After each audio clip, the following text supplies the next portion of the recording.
రాష్ట్రంలో మత్స్య పరిశ్రమపై ఆధారపడ్డ మత్స్యకారులు ఆర్థిక అభివృద్ధి ఉపాధికి ప్రభుత్వం చర్యలు తీసుకుంటున్నట్లు రాష్ట్ర పశుసంవర్ధక మత్స్య డైరీ అభివృద్ధి క్రీడల యువజన శాఖ మంత్రి వాకటి శ్రీహరి అన్నారు. మత్స్యకారులకు 100% రాయితీతో చేపలు పంపిణీ కార్యక్రమాన్ని శనివారం మహబూబ్ నగర్ నియోజకవర్గం హన్వాడ మండలం ఇబ్రహీంబాద్ లోని హేమసముద్రం దగ్గర మత్స్యశాఖ ఆధ్వర్యంలో నిర్వహించారు. ఈ కార్యక్రమానికి మహబూబ్ నగర్ ఎమ్మెల్యే శ్రీ ఎన్ఎం శ్రీనివాసరెడ్డి, జిల్లా కలెక్టర్ విజయేంద్ర బోయ్తో కలిసి మంత్రి ముఖ్య అతిథిగా హాజరై హేమసముద్రంలో 1,80,000 చేప పిల్లలు పంపిణీ కార్యక్రమం ప్రారంభించారు. ఈ సందర్భంగా ఏర్పాటు చేసిన సమావేశంలో మంత్రి మాట్లాడుతూ తెలంగాణ రాష్ట్ర వ్యాప్తంగా 33 జిల్లాల్లో చేపలు నిల్వ చేయడానికి కోల్డ్ స్టోరేజ్ల ఏర్పాటుకు డిపిఆర్ రూపొందించనున్నట్లు తెలిపారు. తెలంగాణ రాష్ట్రంలో గోదావరి, కృష్ణా నదుల మధ్య ఉన్న అన్ని చెరువులలో ఎన్నడూ లేని విధంగా 94 కోట్ల రూపాయల విలువైన 84 కోట్ల చేప పిల్లలను, సుమారు 24,000 చెరువుల్లో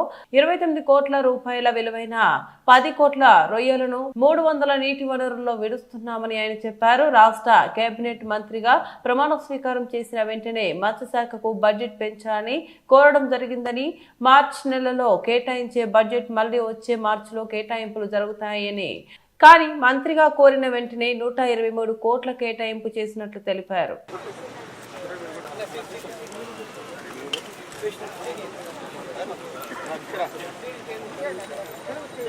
गंगा माता की गंगा माता की गंगा माता की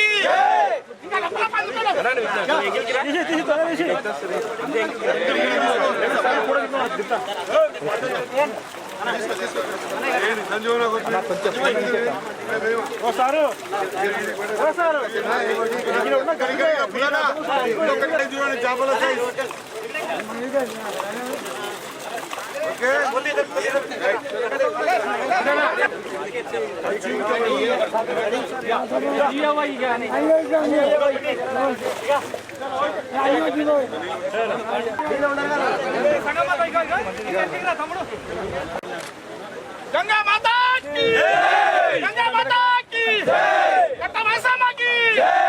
విషయం మన సీఎం గారి గురించి చెప్పాలా. క్యాబినెట్ లో గట్టిగా నిలబడి మత్స్యకారుల కోసం కొట్లాడిన వ్యక్తి. చేప పిల్లల సైజు చిన్నగా వస్తున్నాయి, ఇప్పుడు ఎట్లా వస్తున్నాయి? పెద్దగా ఉన్నాయా? మరి అన్న ఏమన్నాడు క్యాబినెట్ లా, నా సైజు చూసి నా చేప పిల్లలు ఉండాలి అని. అందుకే గతంలో ఉన్న దానికంటే 2-3 టైమ్స్ పెద్దగా వచ్చినాయి. మనకు ఒక ఆత్మ బంధువు క్యాబినెట్ లో ఉన్నాడు. మన సమస్యల గురించి ఏది ఉన్నా కూడా ముఖ్యమంత్రి గారితో మాట్లాడి ఒప్పించే ధైర్యం, తెగువ, ఆలోచన ఉన్న వ్యక్తి మన శ్రీహరి గారు. వారికి అండగా, మా ప్రభుత్వానికి అండగా మత్స్యకారులు, ముదిరాజు బిడ్డలు, మిగతా బీసీ కులాలందరూ కూడా ఈరోజు వెనుగన్నుగా నిలవాల్సిన సమయం వచ్చింది. రాబోయే రోజుల్లో మీకు కావాల్సిన అన్ని ఏర్పాట్లు కూడా మా దృష్టికి తీసుకురండి. నేను గౌరవ మంత్రి గారి దృష్టికి తీసుకుపోతాం. ఇక్కడ కొంతమంది మత్స్యకారులు మాతో మాట్లాడడం జరిగిందన్న, మనకు ఒక కోల్డ్ స్టోరేజ్ కేవలం ఫిషరీస్ కోసమే ఉంటే జిల్లా మొత్తం నుంచి ఒక్కడ ఇచ్చి ఇక్కడ డంప్ చేసి ఇక్కడ నుంచి ఎక్స్పోర్ట్ చేసుకునే అవకాశం వస్తుంది. కాబట్టి ఒక కోల్డ్ స్టోరేజ్ మా మత్స్యకారుల కోసం వీళ్ళందరూ కూడా చేపలు బట్టి తీసుకొని పోతే దాని డ్యూరేషన్ టైం చాలా తక్కువ ఉంటుంది. వెంబడే హైదరాబాద్కు ఎవరికో ఇవ్వాల్సి వస్తుంది, లేదా ట్రేడర్స్ వచ్చి తక్కువ ధరకు దాన్ని తీసుకుపోతారు. ఒక కోల్డ్ స్టోరేజ్ ఉంటే 2-3 రోజులు నిల్వ చేసుకొని బాంబే నుంచో ఇంకొక నుంచో పెద్ద ఆర్డర్స్ వచ్చేదాకా వెయిట్ చేసే సదుపాయం వాళ్ళకి కల్పించాలని కోరుకుంటూ, సమయం ఒక లేదు కాబట్టి వారు శ్రద్ధ తీసుకొని మన ఇబ్రాహీంబాద్ చెరువులో చేపలు ఇచ్చే కార్యక్రమానికి వచ్చినందుకు వారికి మత్స్యశాఖలో ఉన్న అధికారులందరికీ కూడా ధన్యవాదాలు తెలుపుతూ ముగిస్తూ ఉన్నాను. మత్స్యకార సంఘాలకు కానీ మత్స్యకారులకు కానీ తెలియాలనుకున్నా, 2 నిమిషాల వ్యవధిలో ఏం కావాలి సీఎం చెప్పు అంటే, అదివరకే నేను అనుకుంటా 50-55 కోట్లు ఇచ్చి ఉండ్రి. నేను 50 కోట్లు ఏం సరిపోతాయినా, ఇప్పుడు శాఖకు అదే కులం మంత్రినే కాబట్టి ఒక 150 కోట్లు ఏనా అంటే, లేదు సార్ ఇంకో మాట చెప్పండి, ఇంకో మాట ఏం లేదన్నా ఇవ్వండి 120 కోట్లు ఏంటంటే, ఒక క్షణం కూడా ఆలోచన చేయకుండా 125 కోట్ల రూపాయలు మనకు బడ్జెట్ అలకేట్ చేసింది.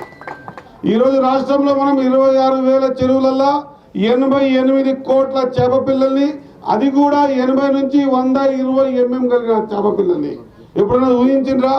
ఇంత పెద్ద చేప ఎప్పుడైనా ఇవ్వగలిగినరా? అంటేగా ఈ చెరువులో ఎన్ని చేపలు వదులుతా ఉన్నాం బోర్డు మీద ఇండికేట్ అయి ఉంటుంది.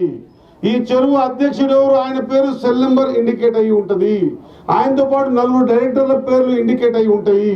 ఈ చెరువు ఏ పోలీస్ స్టేషన్ పరిధిలోకి వస్తుందో ఆ ఎస్ఐ గారి నంబర్ కూడా ఇండికేట్ అయి ఉంటుంది. ఎవరైనా చేప పిల్లల్ని పెరిగిన తర్వాత దొంగతనంగా పట్టుకుందాం అనుకున్నా కూడా ఎవరైనా ఫోన్ చేస్తే కన్సర్న్ పోలీస్ స్టేషన్లో వాళ్ళు వచ్చి ఖచ్చితంగా దీని మీద సెక్యూరిటీగా ఇచ్చేటువంటి అవకాశం ఉంటుంది. ఈ చేప పిల్లలు ఏ విధంగా వదులుతున్నాం? ఒక చెరువులో చేప పిల్లలు గతంలో చేపలు జనరల్గా వదిలేది, కానీ మేము ఒక రీసెర్చ్ చేసి చేప పిల్లలు మధ్య 3 తరాలుగా కలెక్టర్ 3 విధాలుగా మేత వేస్తాయి. చేప మీద మేత వేసే చేప ఎప్పుడు కూడా మధ్యకి కిందికి పోదు. మధ్యలో మేత వేసే చేప ఎప్పుడు పైకి కిందికి రాదు. బురదలో మేత వేసే చేప ఎప్పుడు పైకి మధ్యకి పోదు. కాబట్టి ఇవి ఏ పర్సంటేజ్లో మేత వేస్తాయని లెక్కగట్టి అప్పర్ లేని 42గా మిగతా 2 లేని 26గా మేము లెక్కగట్టి ఆ ప్రపోర్షనేట్లనే ఈరోజు చేపలకి టెండర్లు పిలిచి దాని ప్రకారంగా చెరువుల్లో వేస్తున్నాం అన్నమాట. నా మత్స్యకార సంఘం మత్స్యకారులందరూ కూడా తెలుసుకోవాల్సిందిగా తెలియజేస్తా ఉన్నా. ఇంత బడ్జెట్ ఆంధ్రప్రదేశ్తో కలిసి ఉన్నప్పుడు కానీ తెలంగాణ ఏర్పడ్డాక కానీ మొదటిసారి ఈసారి 94 కోట్ల విలువైన చేపల్ని మనం ఈరోజు సైజు చేపల్ని వదులుతా ఉన్నాం. 26,000 చెరువులల్లా దాదాపు 29 కోట్ల విలువైనటువంటి రొయ్యల్ని 300 చెరువులలో వదులుతా ఉన్నాం. ఇదంతా కూడా ఎందుకు చేస్తా ఉన్నామంటే దీనికి పరోక్షంగా మత్స్యకార కుటుంబాలు 5 లక్షల కుటుంబాలకు మనం ఉద్యోగం ఇచ్చిన వాళ్ళం అవుతాం. దాదాపు 7 నుంచి 8 లక్షల టన్నుల చేప ఉత్పత్తి జరగాల. ఇక్కడ నుంచి ఆ చేప ఇంటర్నేషనల్కి పోవాలా. మన కనెక్టివిటీ రోడ్స్ ఉన్నాయి. ఖచ్చితంగా అవతల గోదావరి ఇవతల కృష్ణమ్మ మధ్యలో తెలంగాణ మొత్తం చెరువులు నిండిపోయి ఉన్నాయి. మన సంకల్పం గట్టిది కాబట్టి కొంతమంది మన మీద వ్యతిరేకంగా మాట్లాడినా సూటిపోటి మాటలు మాట్లాడినా భగవంతుడు మన దిక్కున్నాడు, మన నియత బాగుంది కాబట్టే మనం చేపల్ని ముందరనే ఇవ్వగలేకపోయినాం. మనం చేపల్ని ఏ టైం ఇడవల్ల ఆ టైంలో ఇడిచింటే ఈ మధ్యకాలం వచ్చిన వర్షాలకు అన్ని చేప పిల్లలు కొట్టుకుపోతా ఉండే. ఖచ్చితంగా లేట్ అయింది కూడా మనకు కలిసి వచ్చిందన్నమాట గుర్తు చేస్తా ఉన్నా. చేపలు వదిన ఈ వేదిక మీద మాట ఇస్తా ఉన్నా. ఖచ్చితంగా దీన్ని DPR తయారు చేసి మీకు కోల్డ్ స్టోరేజ్ కూడా ఏర్పాటు చేసే ప్రయత్నం చేస్తా. ఎవరు అదే పడాల్సిన అవసరం లేదు. ఒక కోల్డ్ స్టోరేజే కాదు, ఇప్పటికే నేను వచ్చిన తర్వాత దగ్గర 60 మొబైల్ బండ్లు ఇచ్చినాం. చేపల కుటుంబాలకు సంబంధించిన వాళ్ళ చేపల్ని పట్టుకొని సాయంత్రం పూట ఖచ్చితంగా రోడ్ల పక్కల ఆ వృత్తిని కూడా న్యాయం చేసే విధంగా ఇది ప్రచారం అయ్యే విధంగా. అదృష్టమో దురదృష్టమో మండే సండే రోజు కావా అండే అని అడ్వర్టైజ్మెంట్స్ ఉంటాయి, చికెన్ లెగ్ పీస్లు అడ్వర్టైజ్మెంట్ ఉంటాయి. కానీ రెండింటికంటే ఎక్కువగా ఆరోగ్యకరమైన చేప అడ్వర్టైజ్మెంట్స్ లేకుంటాయి. కాబట్టి చేపలకు కూడా అడ్వర్టైజ్మెంట్ ఇవ్వాల్సినటువంటి కార్యక్రమాన్ని కూడా తీసుకున్నాం అన్నమాట మీకు తెలియజేస్తా ఉన్నా. పరిశ్రమ పెరగాల.